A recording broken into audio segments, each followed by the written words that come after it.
It's a pleasure to be here. Thank you also for showing up. I will make my slides available to Oriana, so you don't have to scribble down notes if you want. I also have some strong viewpoints, some strong opinions, so hopefully I won't offend anyone. Or if I offend someone, I'll offend everyone equally throughout the talk. How many people here have a design background of some sort? Oh, fantastic. Right on. OK, my people. How many people have a more traditional business background? OK, law? Few people, great. Engineering?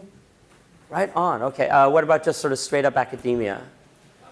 Yes, in the back. Right on, fine. OK. How many are students?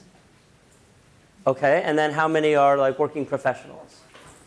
OK, great. What a great mix. This is fantastic. OK.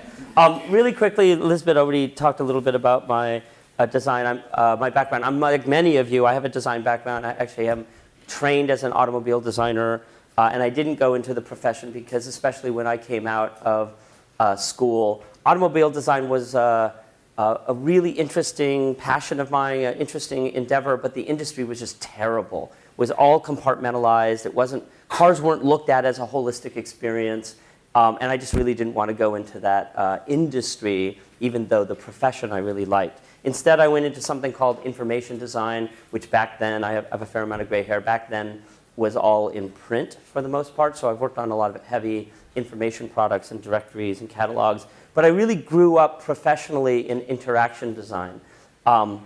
Before the web even, there were kiosks and presentation type things and CD-ROMs, if you are old enough to remember those. And a lot of really specialized interfaces. I've worked on like in-car navigation mapping systems and things like that. And that really was where professionally I learned about not just how to apply design towards user needs and challenges and business realities, but also how interactive media and how design was changing how we viewed the rest of the world and how we viewed experiences and how we viewed business. And so along the way, I've written or contributed to a lot of different books, mostly about design, increasingly a little bit about business. And then I've consulted for a lot of companies, and I've actually started a few of my companies, some successful, some not so successful, actually starting a new one now, and I'm excited to get back in the game. And then I sort of got an MBA by accident several years ago. I guess it's about 10 years ago now. I graduated with an MBA, and that was never something I saw myself needing or doing or even being interested in. But it turned out to be an incredible experience, especially to focus on this interaction or this intersection of design and business that has become increasingly important over the last 10 years. And so that's what I'm mostly here to talk to you about, is what design can learn from business, what business can learn from design. Over the last 10 years, especially in places like the San Francisco Bay Area, but pretty much anywhere where innovation and business is strong, business and design have been coming together, trying to figure out how to relate to each other a little bit better. And by business, you pretty much know what I mean around traditional business. By design, what I really mean is the professional creative arts. I'm not talking about fine arts or crafts. I'm talking about, it might be called design, it might be called architecture. Even a lot of engineering is about designing things for other people, designing systems that need to be successful. So when I say design, I mean kind of all of that. But the interesting thing is design and business have had, as different cultures, as different endeavors, have had kind of an interesting relationship with each other. Sometimes really productive, sometimes contentious or even antagonistic, because these really represent not just two different endeavors in service of the same thing, but they really represent two different cultures and ways about going and building things and solving problems and attacking challenges. And so, each is rife with their assumptions about the other, their misunderstandings, their mischaracterizations. And I'm going to make fun of some of them in the next 40 minutes. But I want to impress upon you that I have a great deal of respect, because I live in both worlds, for each side as well. These are some of the mischaracterizations. Designers are often very suspicious about business people and think of them as the bean counters that only care about money or only care about the quantitative. And then, of course, a lot of business people look at designers and look at them as the sort of wild, crazy people that you can't constrain, and they need their own sort of lab or offices where they can be a little odd and nutty so they don't infect the rest of the organization.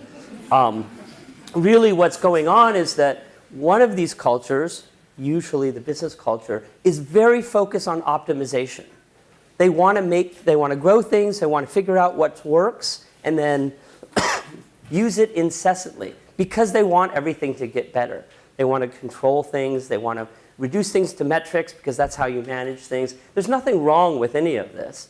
I would say that maybe that belies a misunderstanding that everything could be controlled, or that the only things that are worth measuring are measurable with numbers.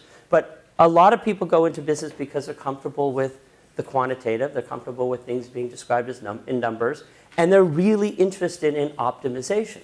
And on the other side, designers, for instance, or people that come from this culture, they're the antithesis of this. They never want to do something the same way. They don't want to optimize anything. Everything is a new challenge for which to discover new ways of doing things. So you can see right away a conversation between, trying to manage both groups the same way is not going to work.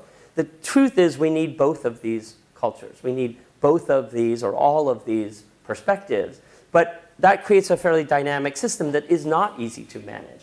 And hence why these two groups don't necessarily see eye to eye, or sometimes don't even work very well together. One side treasures certainty. In fact, I teach in a lot of and speak in a lot of business programs around the world. And one thing that kind of typically characterizes business students is they want the recipe. Tell me what works, tell me the best practices so I can use them. And on the other side, designers aren't so much looking for the recipe, they thrive in ambiguity. They kind of are comfortable in ambiguity, especially in business contexts, because ambiguity creates the safety zone that gives them a place to innovate, gives them a place to be free, gives them a place to be individualistic without the rest of the organization dictating, oh, you're not on budget, you're not on time, we need this now, you shouldn't do this, don't wear, you can't wear that, it's not professional. Designers often ghettoize themselves by creating a kind of weird, wacky place that nobody else is quite confident about, because that's how they create a space around them that allows them to exist for a while in ambiguity, whereas often on the business side, managers and leaders are doing everything they can to get rid of ambiguity.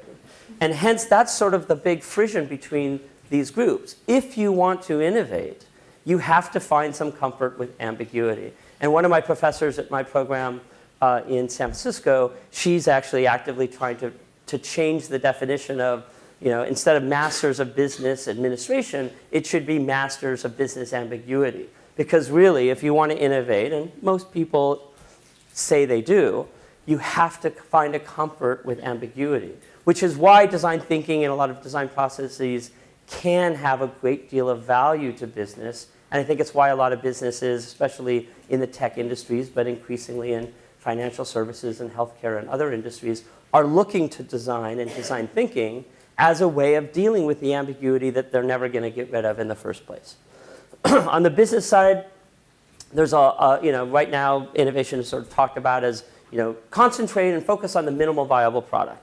On the other side, that just raises the hairs on the back of designers' necks, because it's not about minimal anything, it's about experience. And so we don't want to be, constrained by saying what's the least we could do to get out on market and be successful. We want to think, at least for a moment, of what's the most we could accomplish before we start, going back and forth about what needs to be done, on time, on budget. What can we really do to create something successful?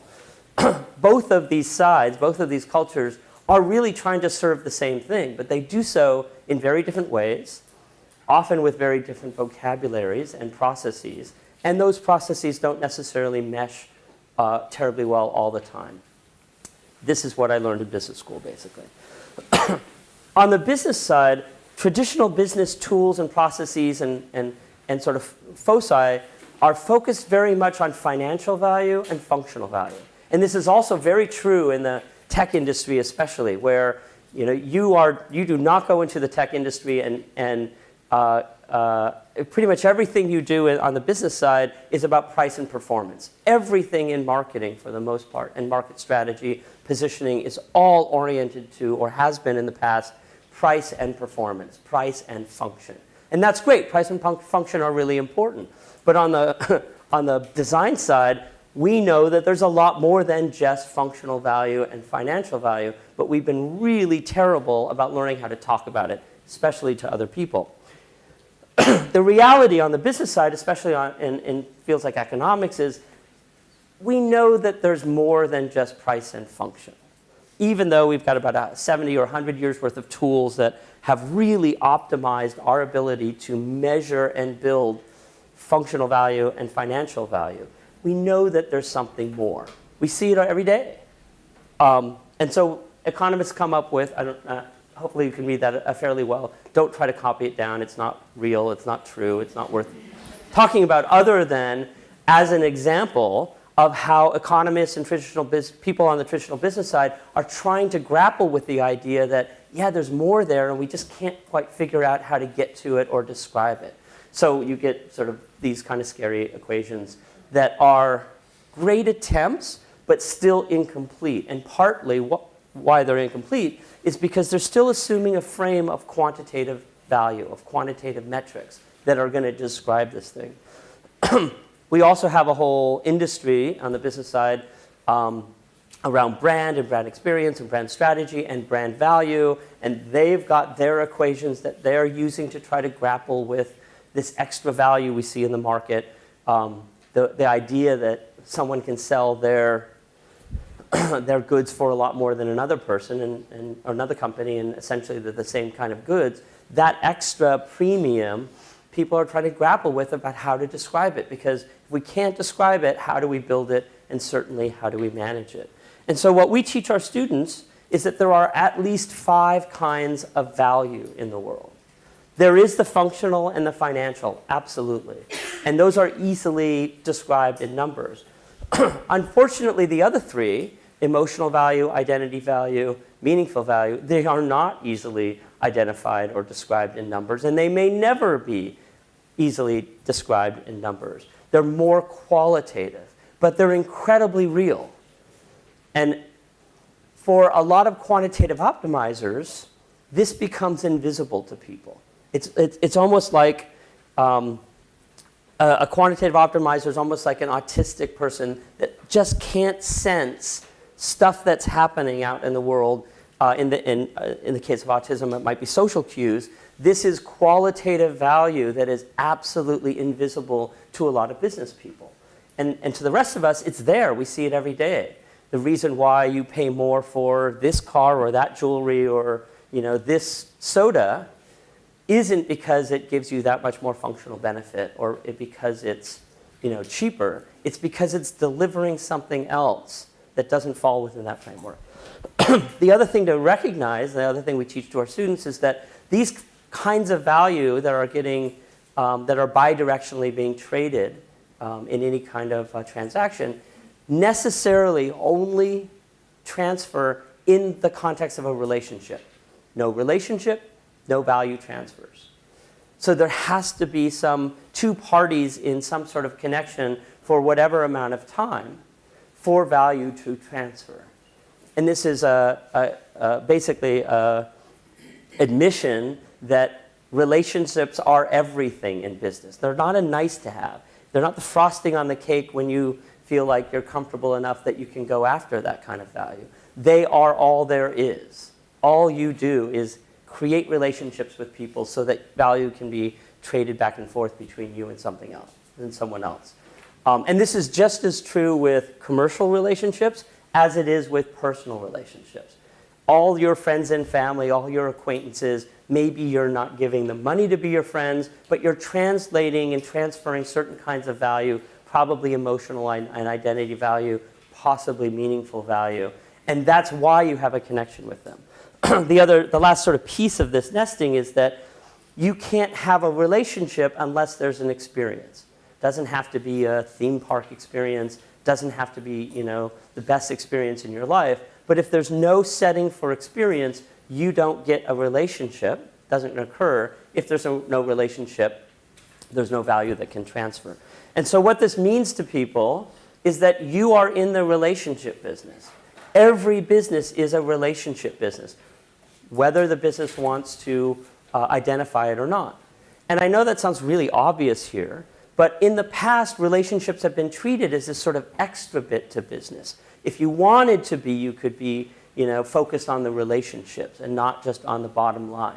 And I'm here to say that no, you don't get to focus on the relationship, or you don't get to focus on the bottom line unless you're focused on the relationship. Because if there's no relationship, there's never going to be a bottom line, or not for very long.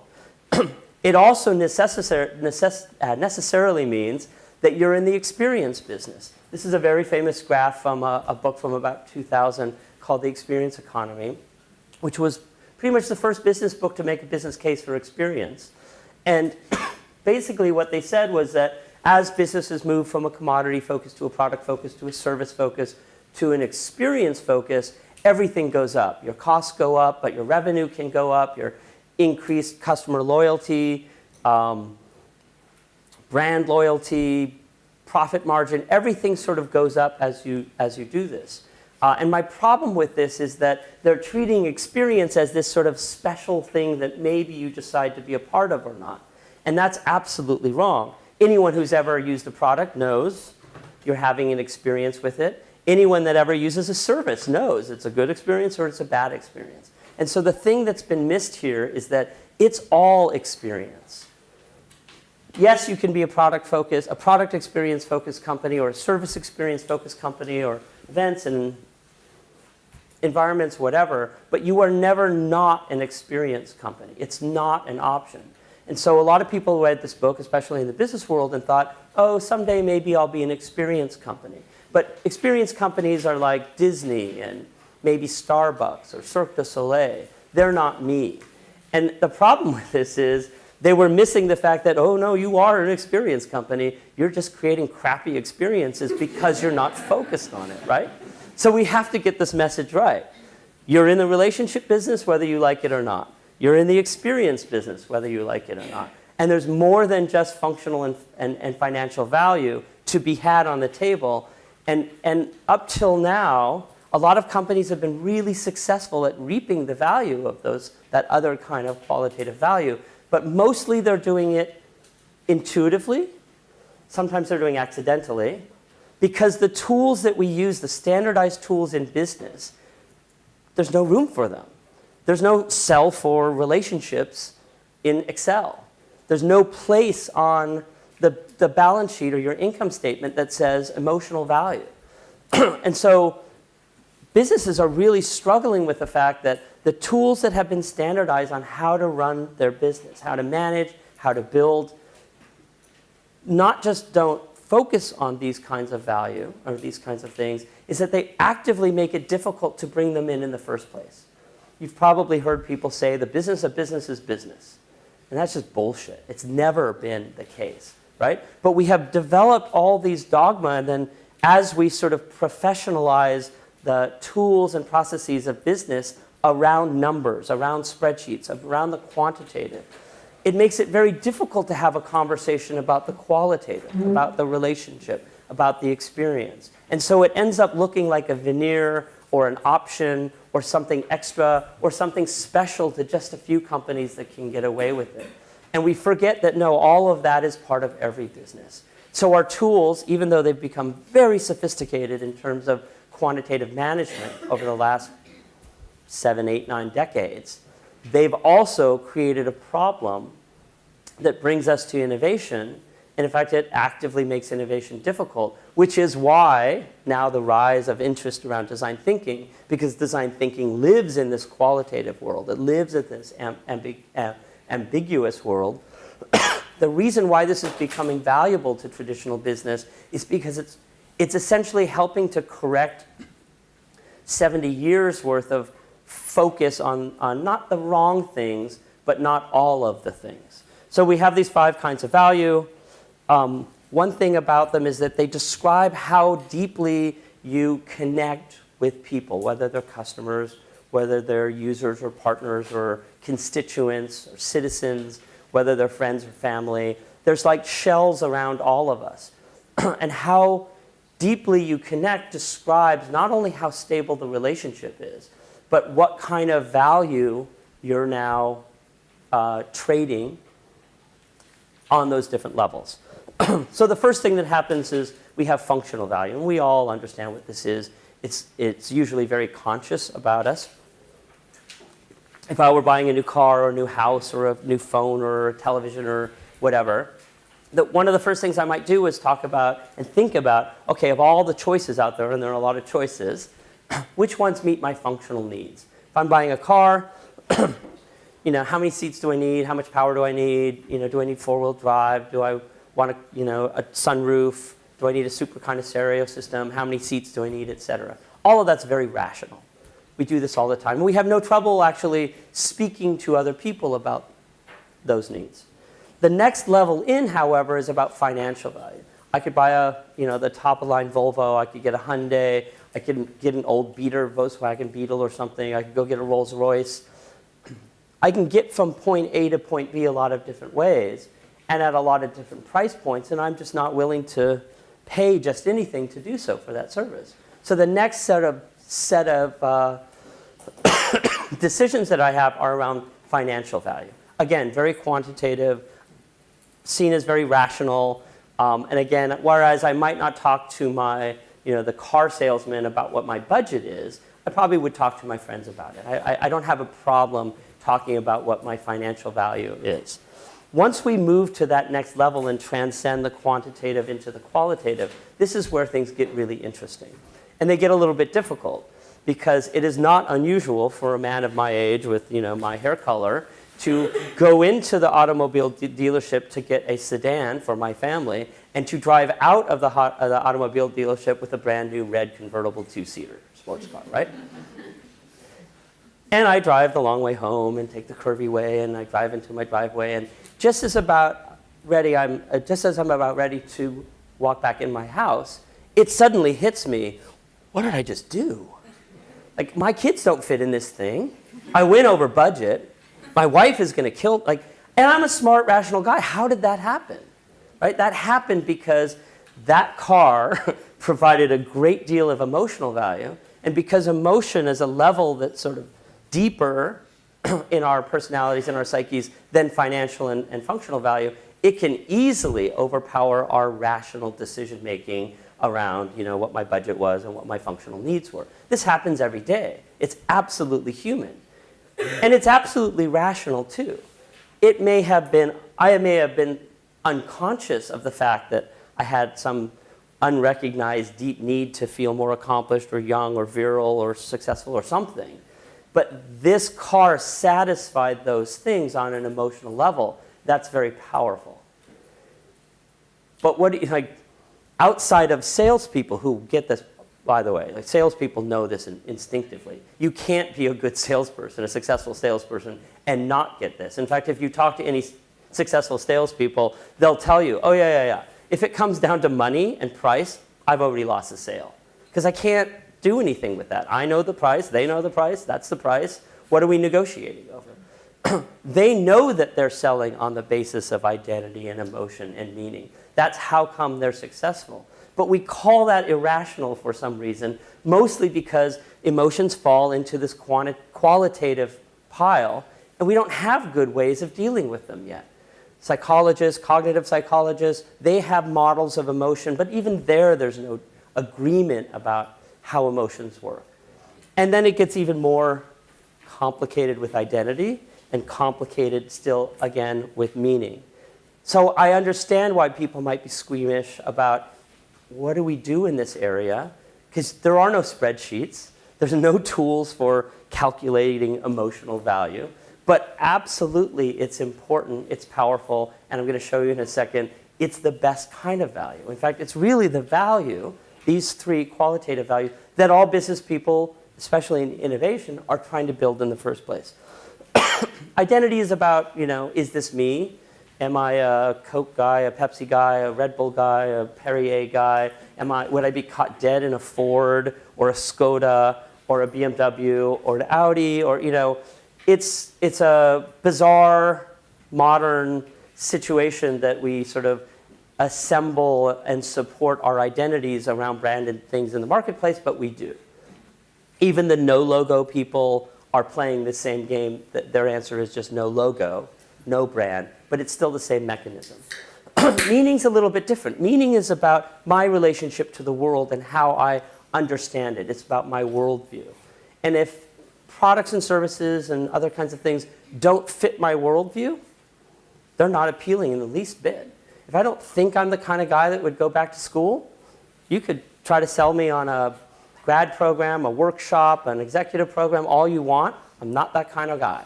It's not going to fit my worldview. And our worldviews don't change that often. Our emotions can change really quickly. In fact, emotions last only about 30 to 120 seconds. Your mood might last all day, but it gets reset at night. They're fairly fleeting. Our identities don't change very often, so they become a more stable place at which we can create a relationship. And then worldviews, meanings, those don't change very quickly at all. So I'm going to give you an example here. This is about 3 years old now, but we can get the data so it works. But it's certainly not just about tech firms or digital apps or whatever. But Instagram, about almost 3 years ago, was bought by Facebook for $1.1 billion. And at the time, that was just absurd. $1.1 billion, and it was like 16 people, right? Now, of course, it looks like a bargain after WhatsApp and Uber and all these other sort of companies. Does anyone have any idea what the accounting system, what the books said that Instagram was worth, let's say, the day before the sale? Any guesses? Even a round number? Nobody's going to hazard a guess. Okay, $86 million. And that was only because some investors put in $50 million the week before the sale, right? Not a lot of money. Well, we can do the math. Even the designers in the room like me can do that kind of math. That means the rest of it was where the $1.101 billion came from. The books, basically, the financial and functional value said, this is an $86 million company. And the day after the sale, their bank account said, no, we're a $1.1 billion company. Where did the $1 billion come from? It came from the relationships that they created. And it came from the prediction of them being able to maintain and grow those relationships over time. Because if there was no expectation, if everyone who was looking at buying Instagram said, yeah, but their relationships with their customers they're not very strong. They're going to, as soon as 6 months after buying it, none of those customers will be around for a while. There would be no $1 billion there. And what I want you to notice here is that there is nothing wrong with accounting tools. There are nothing wrong with traditional business tools that help build and measure quantitative value. In fact, it's really important for any professional business to have its shit together in that respect. But those tools are not helping us identify, understand, build, and manage qualitative value. And that is essentially the problem with innovation in many companies, is that they say they want to innovate, but they're not willing to change their culture and open up to using new kinds of tools and techniques to actually reap the kinds of values that they so very much want, because they're so stuck in, and business students are probably the worst of all, I can say that because I have an MBA, because they're so stuck in the ways they've been told to manage a business. Here are the tools, here's the recipe, here's the best practices, this is how you build and manage value. And it turns out, well, that's how you build and manage some of the value. But if you're after all of the value, we need an entirely new set of tools and processes to understand it and get at it. And that's really what's going on with this frisson in this relationship between what comes from the design world and what comes from the traditional business world. That quantitative and qualitative, or a better way to say that, if you want to use business lingo, is premium value. One way to also describe this is the difference between book value and goodwill. The day after a sale, an acquisition, the day after an IPO, that extra money, like you saw the extra $1 billion that Instagram got, that represents the value that gets built on the qualitative side. It's not always a billion, not always easy to keep either. So rather than this being about quantitative and qualitative, it's really about both. And that essentially, we're going to end fairly soon, that essentially is what's happening in this cultural divide between the traditional business world and the traditional design world. And there's a lot of myths of business that have to be, that have to be confronted. Business people are, especially MBA students, are incredibly confident about some things that are absolutely untrue, demonstrably untrue, but that have been dogma for 50, 60, 70 years. And we have to be willing to readdress that and let go. Rich people do not create jobs. People are not rational actors. Markets optimize things, but they don't optimize everything that you want, period. On the other side, we as designers, we have our own myths that we also have to get rid of. The work does not speak for itself. You have to speak for it. And that's not a bad thing, actually. The best solution does not always win. So we have work on both sides to figure out how to meet in the middle and work together. Designers are not going to be traditional quant people. Quantitative optimizers are not going to be suddenly, ambiguity thrivers. That's okay. We are not all so facile that we can be everything and everything, anyone at any time. But we have to come to some common ground so that we can work together. Part of this is figuring out when are the qualitative methods or the design thinking methods the ones that should become the focus, and when should they hang back and we should be using quantitative tools in order to assess market size and investment risk. There are times when each of these gets to sit in the driver's seat. But many companies have one or the other culture that makes just a little bit of room for the other one, and it's usually dominated by whatever the dominant culture is, and so it's never really terribly successful. We have to remind ourselves constantly that value is more than just financial, that if we want total value, if we want to have those kind of successful companies and long-lasting brand relationships with customers, et cetera, we have to find ways to build all of the value, not just the financial value, which means when you have your board meetings and your quarterly reviews, you can't just read and go through the numbers, because the numbers are a really important part of the story, but they're not the story. And many traditional businesses make that mistake. I'm on the board of the oldest design firm in the world. It's a company called Teague that Walter Dorwin Teague started. It's in Seattle. I go to board meetings 5 times a year. And I was sitting in a board meeting once, and it was just like screen after screen of numbers, like the balance sheet and this division and that division. And it was all important, but the entire story of what was going on in the company was getting lost. But I was a junior member. I'm from the design side. I'm not going to say anything, even though it's starting not to make a lot of sense to me. And thank God one of my other board members, who is from the business side, who is from the aviation business, and said, stop. Just give us 2 sentences on each studio, on each division. What's going on in this studio? The president said, well, da-da-da-da-da-da-da-da. Great, got it. This studio, give me the story. If there's a problem with the story, let's dive into the numbers, and that'll help us figure out what's going on. But you've mistaken the numbers for the story, and that happens all the time in business. And that's why it's hard to bring up things like relationship and experience, because our techniques for managing business don't allow them to become the story. They're just sort of an addendum to the story. If we want to be innovators, that's not good enough. We have to be willing to change our cultures, change our tools and techniques, learn new ways of doing things. This is one of my favorite books about innovation in business, because it's a study of successful innovators in large enterprises, large 500, Fortune 500 companies.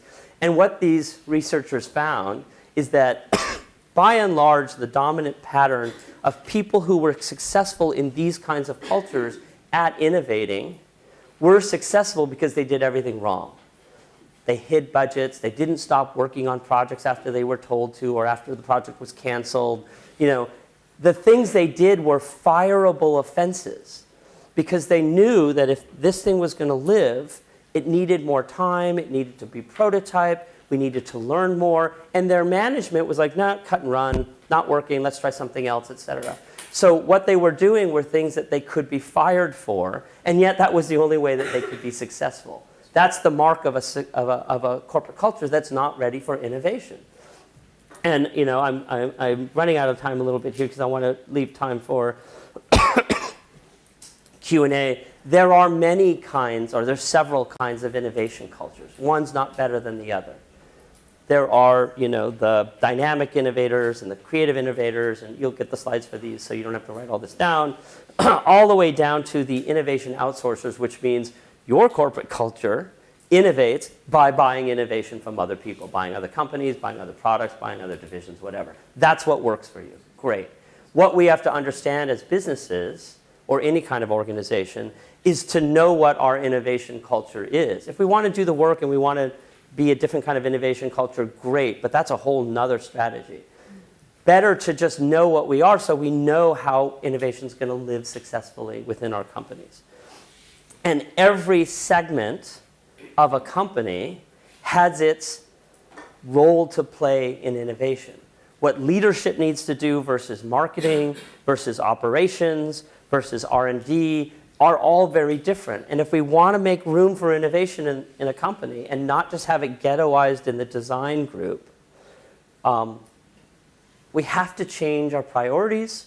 We have to change the cultures within our organizations. When it comes down to things like HR, human resources, this is probably one of the most influential divisions of a company or departments in a company that makes or breaks innovation because they're hiring people. And if they don't hire the right people with the right skills or the right culture, it ain't ever going to happen. So if you haven't talked to your HR department about who we need to hire and how we need to reward them differently and attract them, you are not ready for innovation to be successful. And yet they're usually the last people to be consulted or even told that we're going to be, innovation is our new strategy or we have certain strategies. We have to get beyond the quant versus qual, and I know I've played the quant versus qual game here, but we need to make room for both the quantitative processes and the qualitative processes, or else we're just going to be struggling, bumbling along. And maybe we will be successful, often accidentally. Maybe you'll be really lucky and have a Steve Jobs kind of quixotic person that you can do so intuitively. You'll be successful. But most of us don't have a Steve Jobs in our organization or aren't a Steve Jobs. And as a result, we have to be a little bit more deliberate. We have to invent new tools, which we're all working on. I'm sure you've seen things like the business model canvas. Those 3 sections, that's design. It's like 3/5 of the business model canvas.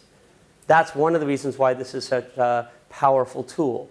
It's business, it's visual, it's a designerly approach to business models, which is revolutionizing business models in business schools and in companies, and it's focused on qualitative value for customers. But there's other tools coming down the line too. This is the wave line. This is what we teach in my program, and I have a writing partner, my co-author.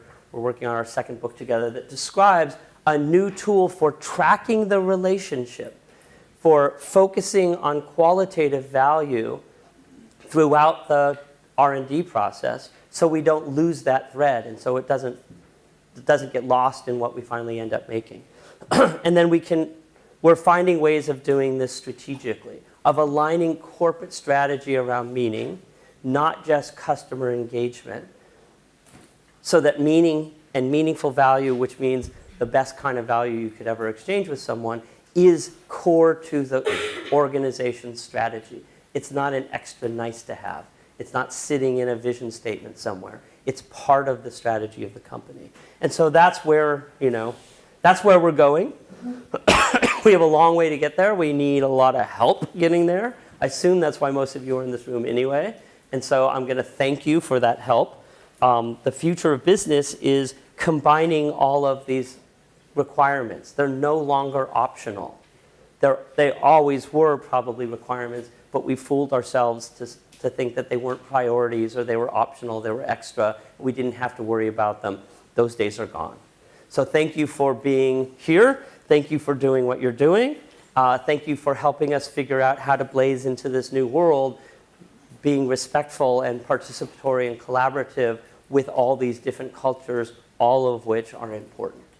That's it.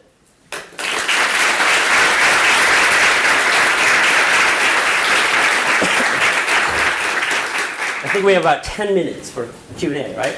Oh yes, absolutely. There's space and room for questions and comments. Yes, please. We're trying it out. Be loud. Hi. Bold. I would like to hear your perspective on the whole idea of merging business and design and then also combining it into the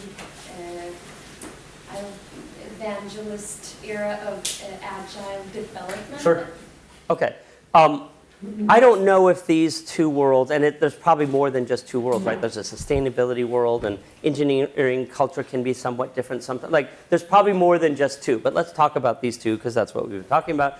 I don't know if they're going to merge and become one. I think that's unrealistic. I think that both will need to have their distinct homes where they're comfortable using the tools and the methods and having the conversations that support what they do, but we need them to come together more often, and we need them to come together better.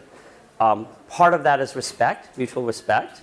And we make fun of business people the same way they make fun of creatives, and that's great. I don't know, like we can do that in the bar, but when we go to work the next day, we have to figure out how to value what each of us do. So mutual respect, and then timing is really important. If you've ever seen Ambassador has a sort of 2x2, 4-quadrant matrix that talks about innovation, moving from the abstract to concrete and abstract again. And it's a really good language. I could probably look it up, but we don't have time, whatever. It's a really good way of describing when you're in this section of innovation, this is the thing that's important. It's not about synthesizing everything and making decisions about what you're going to do move forward. This is the point where we go wide.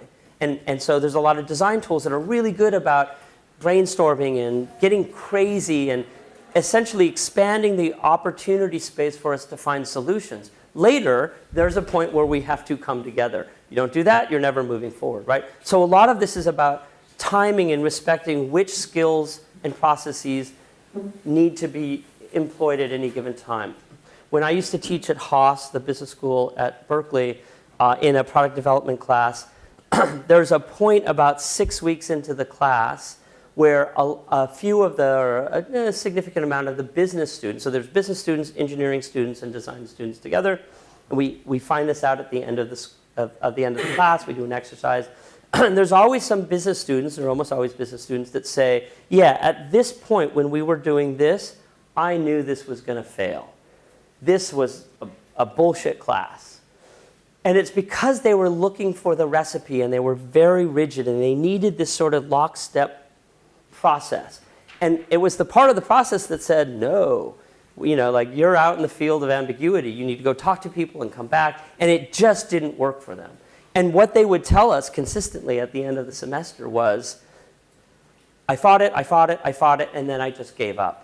Because I knew this class was going to fail. I knew I was going to get a bad grade. I could still drop the class, but I couldn't pick up, it was too late to pick up another class, so I was going to be short credits, and I couldn't graduate on time.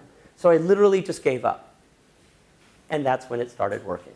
So once they stopped fighting this need for, structure, and they let it go, it started working. And every single one of them said, we got to something so much better than I ever envisioned.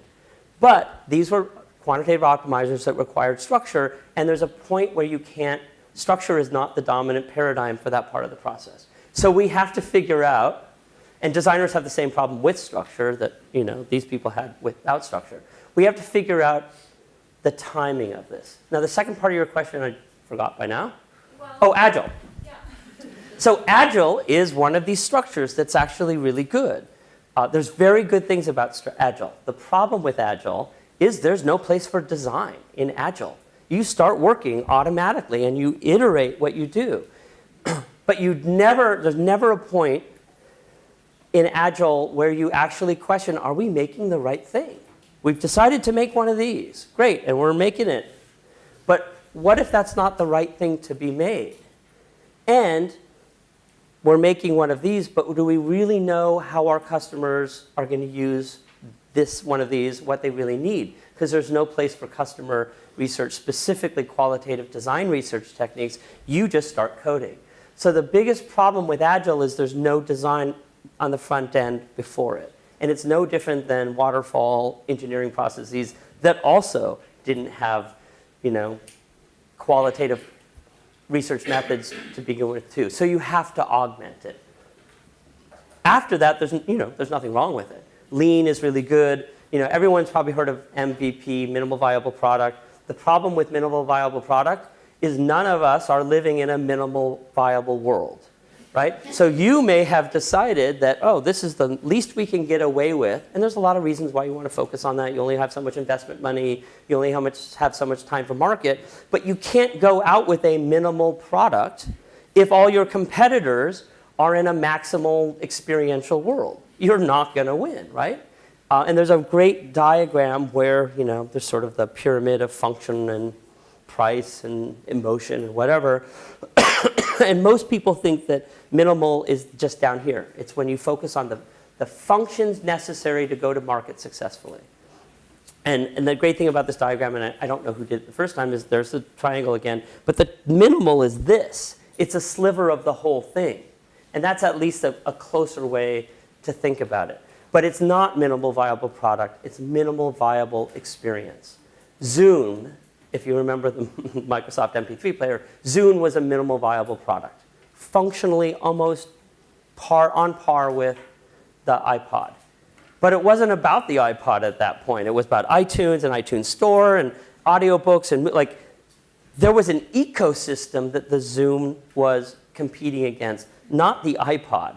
And they didn't have a minimal viable experience that was going to be successful. So you just have to be careful with that. That was a long answer. Okay. Yes? Yeah, I think it was interesting what you said that business people tend to look for give me the best practice and let me use it. I sort of get a feeling that is quite similar to what's happening with in the realm of design for business. You show the business model canvas. There's customer journey mapping and things like that. Yep. There is a lot of focus on these methods and processes, and we talk about them. And is that so different? Is that? It's a little bit different. So this is a really good point. These new tools are maybe expanded tools that make room for new things, but there's still a tendency among a lot of people to say, oh, great, I found a better tool, now we'll just use the hell out of this tool, and this is all we'll ever do, right? And that is a problem, right? And cooking is a really good metaphor for this. You can get a recipe for nearly everything, and there's nothing wrong with having a recipe. If all you know how to do is follow a recipe for example, though, you're not a chef, right? You can make this dish well, but if this ingredient isn't available, or your oven breaks, or something ambiguous happens, or God forbid one of your guests or someone comes to your home and they're allergic to something, you're now off the recipe. What do you do, right? We have to be, it's fine for us to have these recipes, these tools that help us get to things, but we also have to have a facility of using them that gives us the ability to improvise. And part of the problem, I mean, you don't really want your accountant improvising. That's what was wrong in 2008. But there's nothing to say that accountants and sort of other quantitative people aren't creative. I used to tell people when I had my company that our CFO was the most creative person in the company because he had to figure out how to make payroll every 2 weeks, and I have no idea how that happened, right? So it's possible to be improvisational with these tools. It's possible to be able to use them in facile ways that respond to the conditions. What we don't want to do is get so rigid that, and a lot of quantitative optimizers tend towards this, which is, nope, No coloring outside the lines. We have this new tool. It's been validated. We shall use this and no variations. That's the problem with these tools, not whether the tools are validated in a better way or not. It's great that we're developing new tools, and it's great that we intend to use them. But we can't use them so rigidly that they no longer describe what we're the conditions for which we're trying to use them. Yes? How do you evaluate experience? How do you evaluate experience? Very carefully? Unfortunately, we don't have really good ways of evaluating experiences, except experientially, right? And I remember back in 2000, we had knockdown, drag-out discussions, debates in the UX world about, can you even create an experience for other people? And there were people in the UX world that said, absolutely not. There is no way that I can create an experience for you. I've never even met you. How am I going to create an experience for you? Tell that to Disney. Tell that to any movie studio. Tell that to any retail store. Like somehow, if that's true, somehow we still are pretty damn good about making experiences for other people. Can we make them exactly the way we want? Can we make it such that you experience it exactly the way I intend you to? No. But this isn't about exactitude. We're actually really good as humans about creating experiences for other people. We have not been very good in either the design world or the business world at creating tools and metrics that help us shape those experiences deliberately and more successfully. So no, we have no ways of measuring experience, but we have ways of experience that aren't so bad, if our eyes are open and we're being open and non-dogmatic about it, that get us to successful experiences. Screenwriters, some of them are brilliant, or directors are brilliant at making great experiences, and there's a bunch who aren't. And the bunch who aren't usually aren't because they have some dogmatic vision that it has to be exactly like this. This is going to be so great. I'm sure you've gone to scary movies that are funny, unintentionally funny, right? Or I just saw a movie the other day, and my eye sockets got this great workout because my eyes were rolling so badly. Like, oh my God, now they're doing what? Those are directors, those are screenwriters, those are business people who aren't open to how other people are experiencing their thing, their creation. It's about them, their vision, and what they want to do. That's a recipe for disaster. And by the way, that's where design lived for a very long time. When I got out of design school, the message of design, as designers, we were taught, go out into the world and remake the design, remake it into your image, and people will love it. And for the most part, no, they didn't. They did not buy our things. And you can see these designers. Some of them were successful. Werner Panton had these amazing 60s psychedelic furniture, right? Not a lot of people have them in their houses, but we put them in museums and they're really cool. There are lots of starchitects who are like, that is a really cool building. I hope it never gets built because I don't want to have to walk into that thing. But it's really cool, right? Those are auteurs that do have a really incredible vision, but if you're putting a lot of money, the ROI on that is going to be really risky. We can't afford to be auteurs. We have to be open to understanding how other people are responding to the things that we create. And that's a very different kind of design. And a lot of designers get creeped out and think that it's very prescriptive. People like red, so it must be red. And that's not what I'm saying. But if it being red turns people off or gives them the wrong impression, if this thing that happens in the movie actually makes someone laugh at the moment that I want them to be afraid, maybe I shouldn't use that, right? And it's not about me thinking bamboo is the miracle material for everyone. If my customers really just don't like what bamboo looks like, I need to find something else. And that's a different approach to design. It's a different approach to creating things. And I think it's a really important approach. But we'll never be able to sort of measure it and flick the right levers and poof, have a great experience.